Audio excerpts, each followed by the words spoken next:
I think it's time for this toxic, binary, zero-sum madness to stop. We're not an imperial power. We're a revolutionary power. We are no longer in a world where you can plot out moves statesman to statesman like a chessboard. You don't know anything about my background or where I came from. It doesn't matter to you because fundamentally I'm a mean white man. We can't do this to the next generation because America will cease to exist. Welcome to the Munk Debate Podcast. I'm your moderator, Rudyard Griffiths. Our mission every episode is to provide you with civil and substantive debate on the big issues of the day, free of spin, focused on facts, and animated by smart conversation. By the end of each debate, our hope is that you'll be armed with enough information to make up your own mind about any given issue. On this episode, we debate the motion, be it resolved, the next recession is sooner than you think. We're heading into a deflation at a time when global debt has never been as gargantuan as it is right now. It's hard to think of anything worse that we can throw at this thing called the world economy, and yet here we are with all-time record highs across multiple categories and sectors. The North American economy is now in its 124th month of continuous economic expansion. It's the longest run in history, and as the stock market smashes record after record, we're asking what comes next for investors, for the future of economic growth. Does North America's growth story have more room to run thanks to an accommodating Federal Reserve and a U.S. president staking his re-election on continuing strong growth on Wall Street and Main Street? Or are we starting to see the signs of an economic turndown or outright recession in the near future? This we know, global growth is slowing. Record low yields in bond markets are unsettling investors, and central banks' already low interest rates leave little room to juice the economy if it stumbles.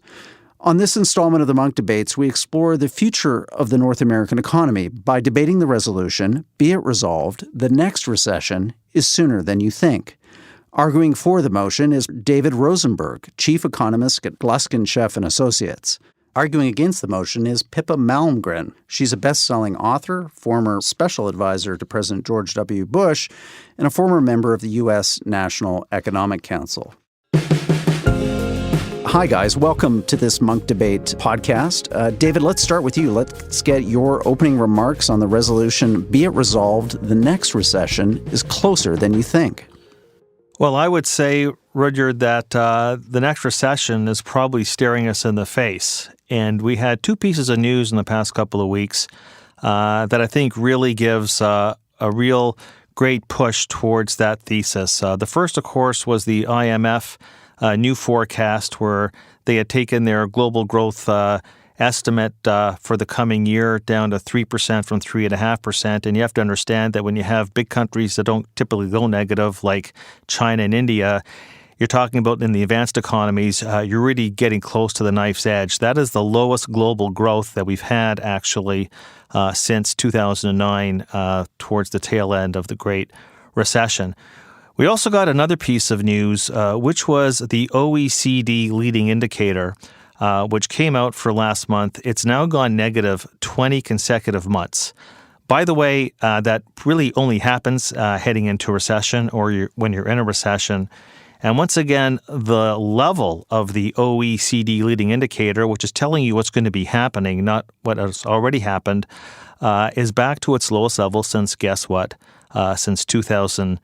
And actually, the United States, the U.S. economy is viewed as the cleanest shirt in the laundry basket.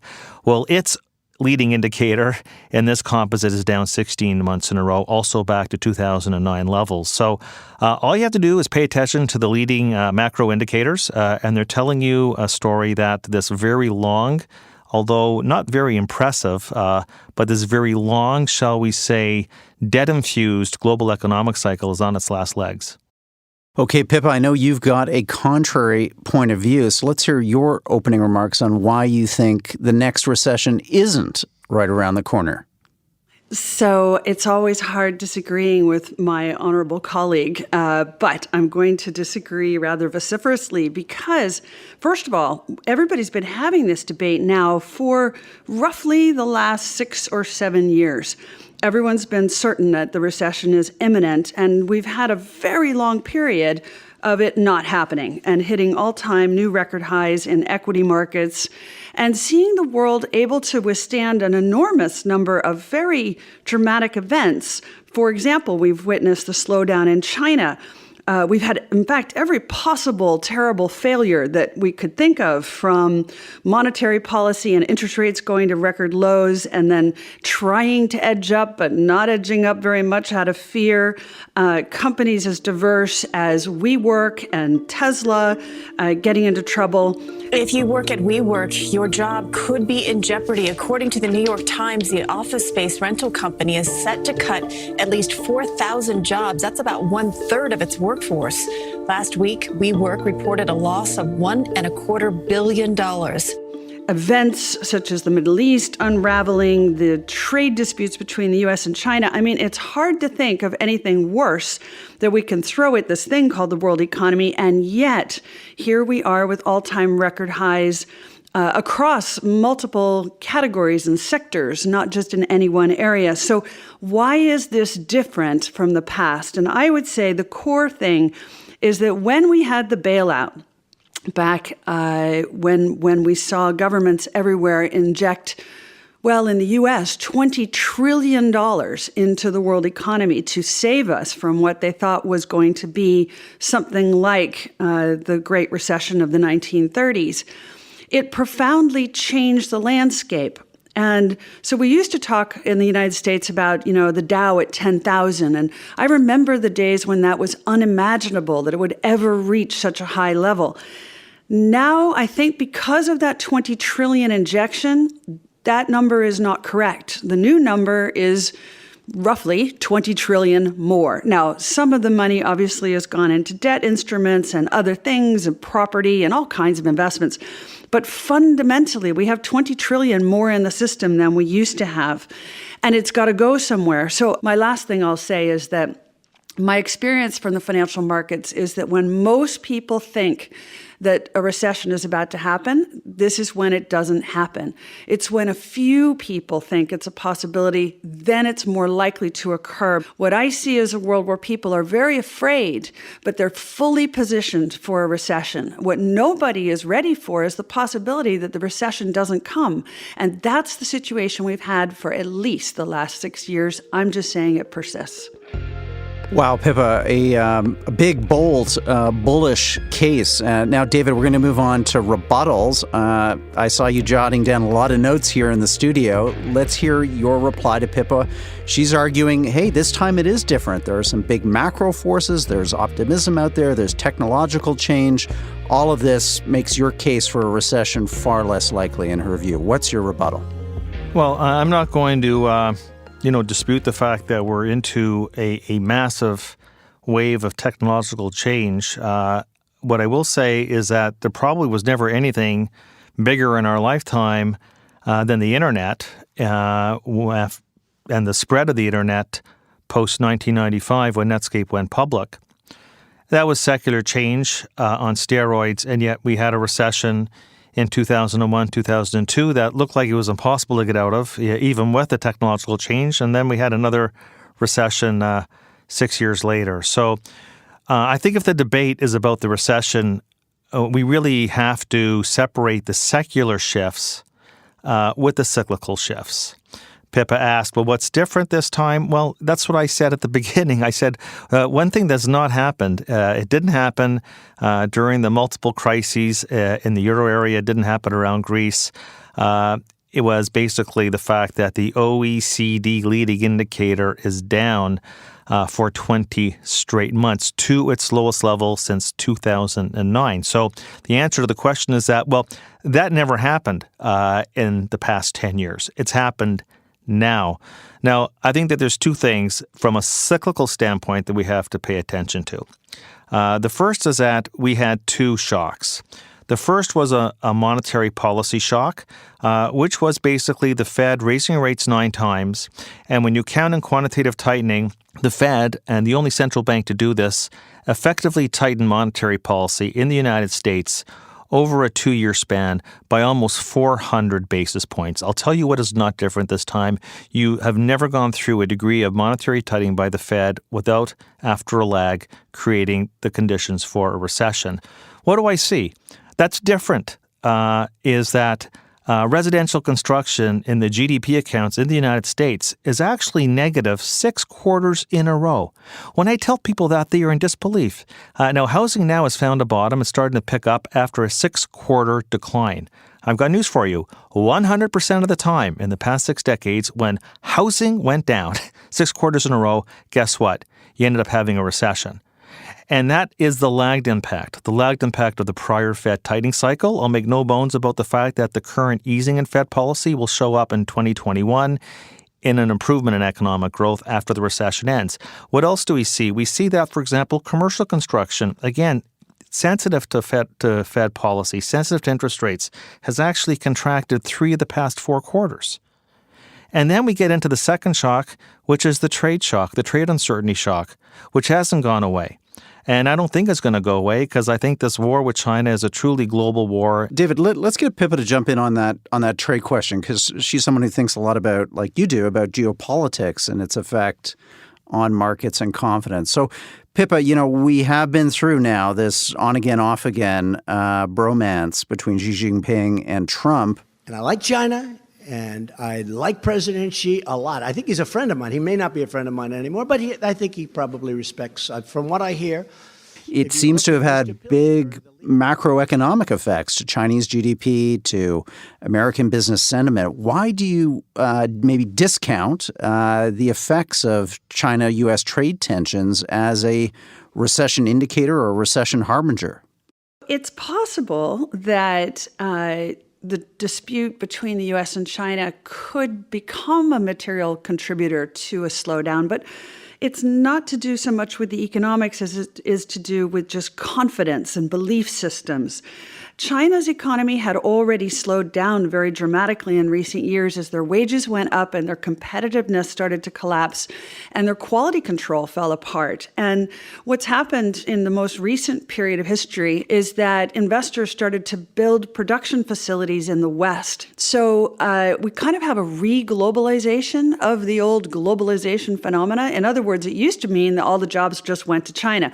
Now it means there's real production facilities being created everywhere in the world, not only in China. So I think that's one piece of the puzzle. But I think there are other contributing factors as well. If we can step away from the specifics of U.S.-China trade, and frankly, 1 ounce of good news on that front, and the markets just go through the roof. So you only need a little bit of good news and the recession risk goes away. You need a lot more bad news for people to be surprised on that front. But the other thing is, too, I think there's some more core changes in the economy that are not, we haven't seen before. One of them is that people have very different consumer patterns, consumption patterns than they used to. People are being a lot less materialistic. They're being a lot more green, vastly more efficient in how they spend their money. People are happier these days to rent than to own. Lots of changes in the way that consumers actually engage with the economy. And I think it's a mistake to think that if we buy fewer homes but we rent more, that somehow that indicates that the economy is slipping into a worse position. And maybe that means that the data points we used to think definitely indicated a recession maybe don't definitely indicate that anymore. Jump in on that, David. Well, here's what you'll never hear from me. Guaranteed. You'll never hear from me. It's different this time. Okay. So let's just say that, when I talked about residential construction before, which is a quintessential leading indicator, it includes multifamily. It's not just a single family. The point I was making is that we are seeing this game of dominoes play through the economy. And really, I agree with almost everything that Pippa is saying, but it's not really debating whether or not we're going to have a cyclical downturn in the context of all these other secular shifts happening globally. I will say one thing where I agree with Donald Trump about one thing is that the Fed, and the historians will write about this yet again, that the Fed went too far. My estimate of the neutral Fed funds rate is 1.5%. Okay, David, explain that to the layperson. What is the neutral Fed funds rate? The neutral Fed funds rate is the funds rate, well, neutral by definition. The interest rate that would be consistent with Goldilocks, not too hot, not too cold, full employment, price stability, okay? The Fed actually thought that rate was at 3%. When Powell took over in early 2018. As the economy has steadily gained strength, the Fed has been gradually returning interest rates closer to levels that are normal in a healthy economy. We took another step on that path today with a quarter-point increase in short-term interest rates. They raised the funds rate to almost 2.75%. They went more than 100 basis points above my definition of neutral. That's when I realized that the yield curve was going to invert.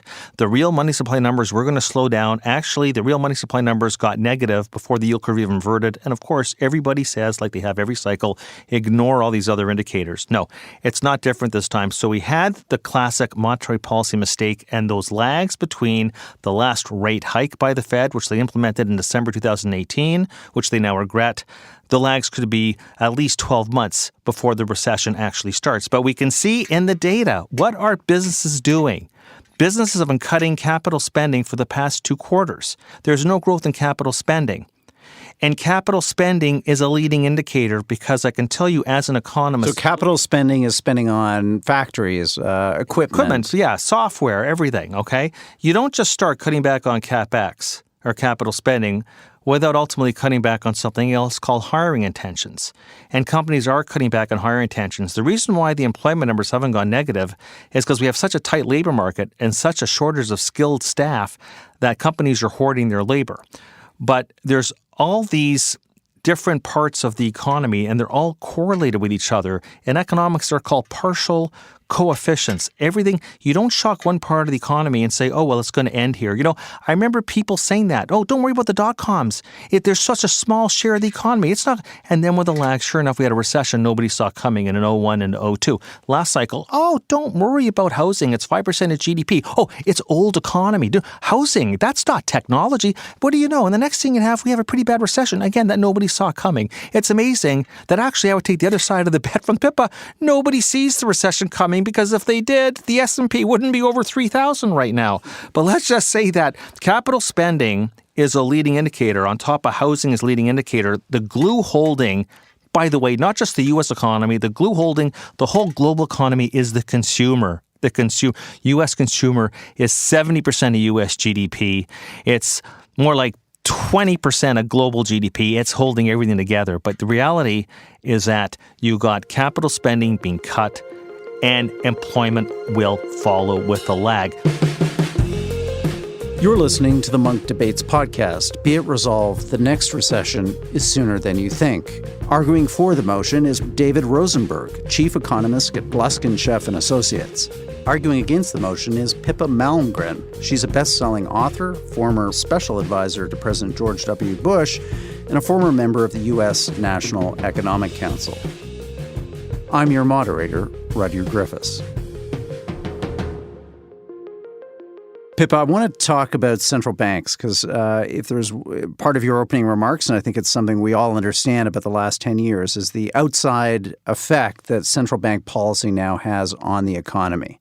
So what do you think is going to happen with central banks, I guess the United States, the Fed, the most important, but globally in the coming period of time that makes you optimistic about where the American and global economy is headed? Sure. And just for context, I was very much on the side of a recession is about to happen back in about May 2007. I recommended to all my clients they sell everything. I said you need to ask the institution you work for whether they're fundamentally sound. And, at that time, people were like, are you out of your mind? You need a vacation. I mean, it was not the mainstream view that this was about to happen, which is why I say that actually when these things happen, it usually isn't where the majority view is. It's a minority view. But I take that moment as our starting point because, again, this definition of what is tightening monetary policy against the backdrop of $20 trillion new dollars in the system is a very interesting issue. So my view is the Fed First of all, they didn't tighten. They raised interest rates, which began the process of normalizing back to a level that was appropriate that we couldn't even identify anymore because there was so much new money in the system. So I don't take the view that a rate hike from the bottom is a tightening. You have to reach some kind of a break even before you begin to get into tightening territory, and I don't even think we got anywhere near it. So I don't see monetary policy being a brake on the economy. And if anything, by raising rates, they conveyed their confidence that the economy was strong enough to withstand higher rates. And that indeed caused the stock markets to go up. You have to reach a point where you're genuinely tightening the money supply before the confidence begins to turn. And I don't think we're anywhere near that, given there's 20 trillion more in the system than we used to have, not to mention all the money that's flooding into the United States because it's so darn competitive these days. So for me, again, I don't want to, I agree with David, it's always dangerous to say this time is different, but I also think that there are certain very profound events that have occurred that just mean that the way we measure reality in this game is not the same proportions as we used to. The bailout definitely profoundly impacted on the proportionality in the proportions between things in the economy and should cause us to question these old rules of thumb about if this sector behaves this way, then that the following will definitely happen. Okay, David, talk to us your view on central banks and the Federal Reserve, because this is, as you know, a thesis out there that the Fed has investors' backs as much now as ever. Well, I think that you could argue that the Fed has investors' backs, but at the same time, the Fed can't stop Mother Nature from taking course. And all we're talking about here is the cycle. And some cycles are short, some are long. This has been the longest economic cycle in recorded history. The view on the Fed is really this. I said before, if you do the work, and you'll notice, by the way, that the Fed in the past several months, as they've done their mea culpa, have been lowering their estimate of this neutral funds rate. They did over-tighten. And it's not about the level of the Fed funds rate. You know, I heard this to ad nausea back in 2005, 2006, when people said to me, do you really think a recession is going to start with a 5.25% Fed funds rate? Are you out of your mind? And I said, hey, it's not about the level. We went from 1% to 5.25%. It was the 425 basis point change that helped an over-leveraged economy all of a sudden have to be forced into deleveraging.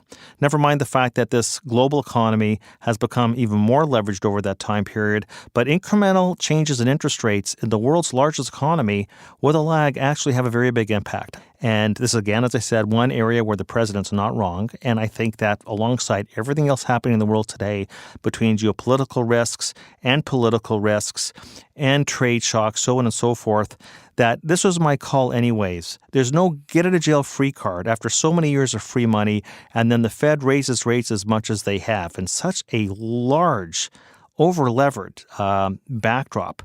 And the only thing separating the view that I've had to the reality is really the lags. And there will be a lag into the consumer in the next 3 to 6 months. You're listening to the Munk Debates podcast. Be it resolved, the next recession is sooner than you think. Arguing for the motion is David Rosenberg, chief economist at Gluskin Sheff & Associates. Arguing against the motion is Pippa Malmgren. She's a best-selling author, former special advisor to President George W. Bush, and a former member of the U.S. National Economic Council. I'm your moderator, Rudyard Griffiths. If you're enjoying this debate, check out our website, monkdebates.com, for dozens of debates on the big issues of the day. Listen to Tony Blair and Christopher Hitchens debate whether religion is a force for good in the world. Watch Fareed Zakaria and Neil Ferguson go head-to-head on the future of geopolitics. Read Stephen Fry and Jordan Peterson's debate on political correctness. All these debates free to listen, watch, and read on monkdebates.com.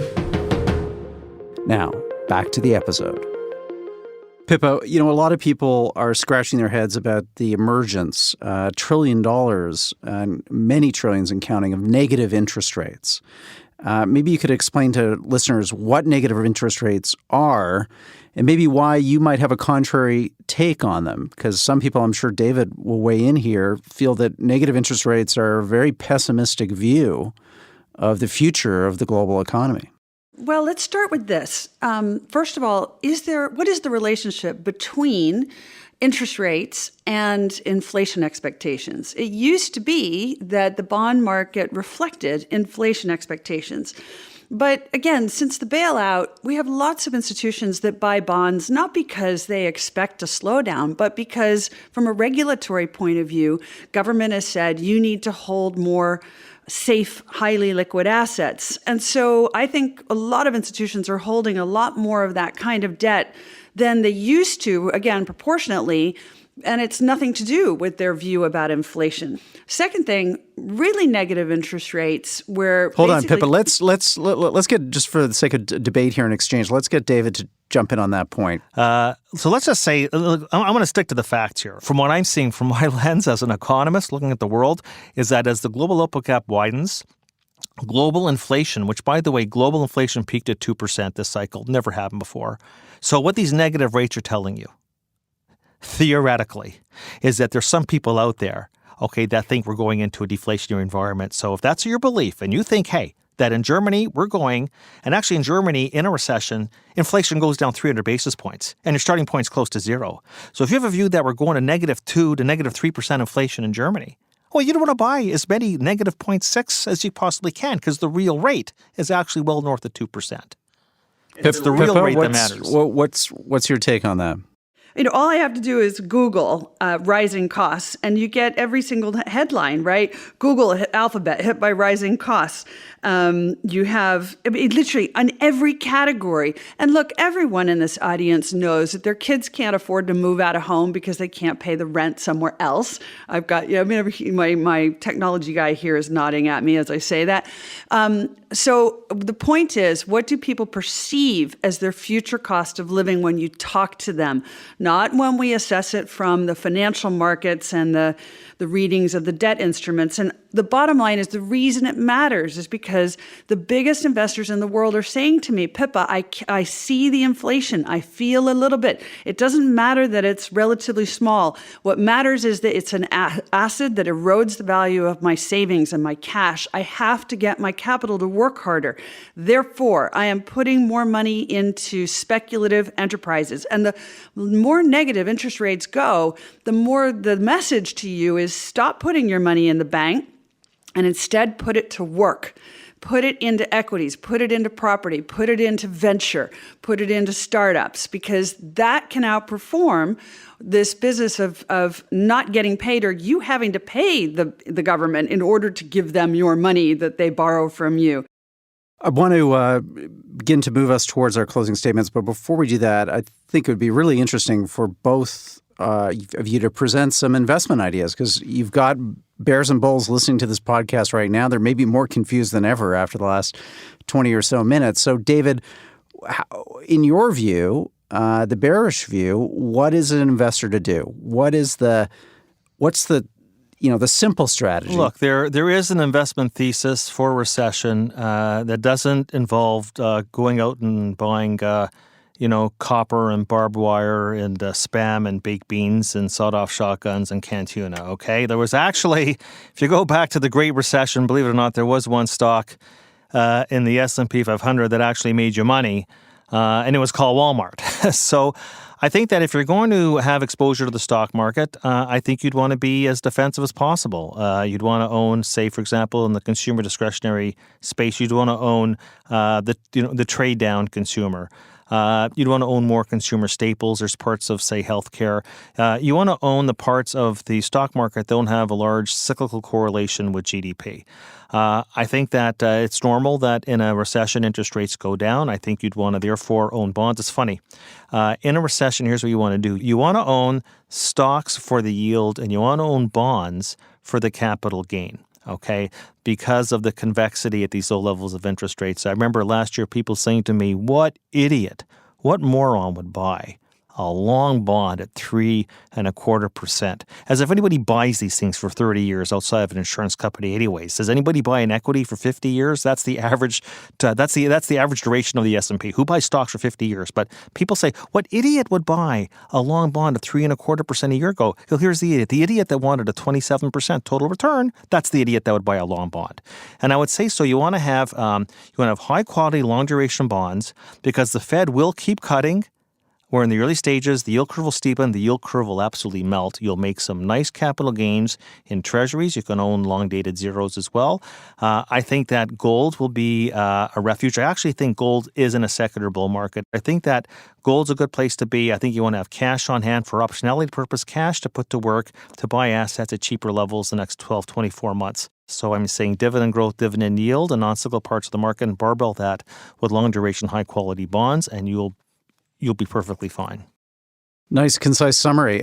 Pippa, what's your investment strategy for the next 12, 24, 36 months? First of all, let me say this. I don't know why, but human beings have this remarkable capacity to buy high and sell low. So this is the first thing we have to deal with. And so my view is, look, if you believe in something and you buy it when the markets are rising, when it falls, you should double up. And this is really hard for people to understand because they say, but it's going down in value. Yes, that makes it a better deal if you really believe in it. So the real question is, how are you, the listener, going to behave if either one of us is right? And I think the answer has to be, if we get a recession, you want to buy more of what you really believe in at a cheaper price and get a better deal and take a bigger bet. And if you really don't believe in something, why are you in it now? And maybe this is a smarter way to enter the thought process than what most people do. You know, this is another thing. To be a disciplined investor during the upswing is maybe the hardest thing of all. And people do get carried away, and they are willing to buy, stories that don't really make any sense. So I am not saying, because I believe the recession's not around the corner, go wild buying lots of other, say, WeWorks. What I'm saying is use this moment as an opportunity to really think through your beliefs about the coming decade, if not longer. And do you believe that we're in a period of radical technological transformation? And if so, many of the companies that today make sense won't in 10 years. And companies that you have never heard of are going to completely replace everything in the index within 10 years. That's usually what happens. So the question is, how adept are you? How agile are you to identify the company that's going to replace everything that you hold right now? I think maybe that's a better way to think about the future. So let's move to closing statements. This is an opportunity for you in the next 2 minutes each just to either underline anything you've said so far, rebut anything you've heard from each other in these closing moments. So we're going to go in the reverse order as the opening statement. So Pippa, you're up first with your closing statement. I'd like to start with this idea again of try to move the audience away from the business of prediction and instead move towards the concept of preparedness. And that may lengthen the time frames on which you are investing. And in the current environment where there is so much uncertainty, there's so many events occurring around the world in politics, in economics, in terms of innovation, that may be a smarter way to go. And again, if preparedness is our goal, preparedness for outcomes that we couldn't necessarily have anticipated, this requires us to stop believing that we already know all the answers. And if there's one thing that I think contributes to underperforming, it's certainty. And whenever we are feeling certain that we know how it's going to go, that's when we're in trouble. So based on my willingness to accept uncertainty, what I think is the bigger risk facing us is that we end up continuing this extraordinary period of growth, that we continue to achieve efficiencies, that we continue to implement technological innovations that radically transform how the world economy works, and we give up on our old ways of counting. And if we do this, we may be better prepared for a much longer upswing, which in retrospect we'll say is not so surprising if we added $20 trillion to the world economy and created a world where policymakers genuinely believe that they could push levers at any time in order to prevent a recession, and they'll do that again. Then we should be in better shape when this upturn happens, instead of what we've had for the last 5 or 6 or 7 years, which is constant underperformance based on fear. Well said. David, you're going to get the final word. Well, the first thing is that I've seen the Fed actually cut interest rates dramatically several times in my professional lifetime, and recessions happen nonetheless.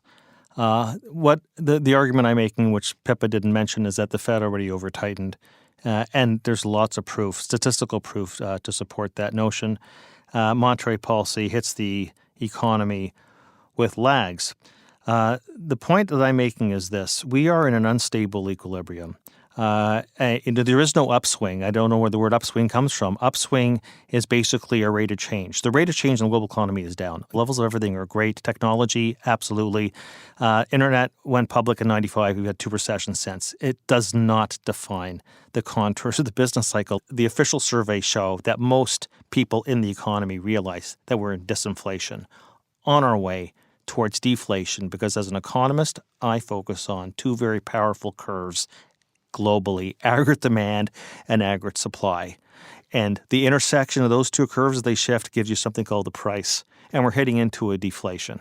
We're heading into a deflation at a time when global debt has never been as gargantuan as it is right now. From the 2000 peak to the 2007 credit market bubble peak, the level of global debt went up $30 trillion. The level of global GDP to support that debt went up $25 trillion. And we call that the mother of all credit cycles. Today, the level of total debt in the world, household, business, and government, and this is what is the bottleneck for the global economy. It's why the traditional stimulus isn't working. It's why interest rates don't work. It's not an interest rate problem. We are choking on all the debt that we've taken on to perpetuate this Potemkin economic expansion. The level of global debt today, $244 trillion. Level of GDP, $85 trillion. Do you see what I'm saying? From the 2007 credit market bubble peak to today, the level of debt globally went up $130 trillion. What did global GDP got up? The GDP, the income you need to ultimately service that debt, it has gone up $30 trillion. Do you see what I'm saying? That the change in global debt went up at a factor of more than 4-fold against the increase in GDP globally. I would say right now, that is unsustainable. We go into a deflation, the ability to service that debt is going to be extremely difficult. And that's why you're hearing more and more about debt monetization as the next tool by the central banks. They'll probably use it as a last resort, otherwise known as the magical money tree or, modern monetary theory. This cycle will end with something very big from the central banks, so I'll make no mistake about that. And it won't be interest rates alone. It won't be QE. It'll be the debt jubilee. Wow, that is another topic and another debate that I would very much look forward to turning to both of you for your expertise, your analysis, and insights. Thank you again, Pippa, David, for a fabulous debate today on an important topic. I've been gripped, and I know our listeners have been too. We'll do this all again soon. Bye-bye, guys. Thank you for listening to the Munk Debates podcast, a place for civil and substantive debate on the big issues of the day. To listen to more debates on everything from climate change to religion to geopolitics to the future of human progress, visit our website, monkdebates.com. You can also find show notes on today's debate along with a full transcript.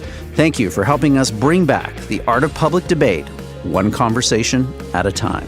I'm Rudyard Griffiths. The Munk Debates are produced by Antica Productions and supported by the Munk Foundation. Rudyard Griffiths, Laura Regier, and Ricky Gerwitz are the producers. The executive producer of Antica is Stuart Cox. Be sure to download and subscribe wherever you get your podcasts. And if you like us, feel free to give us a 5-star rating. Thanks again for listening.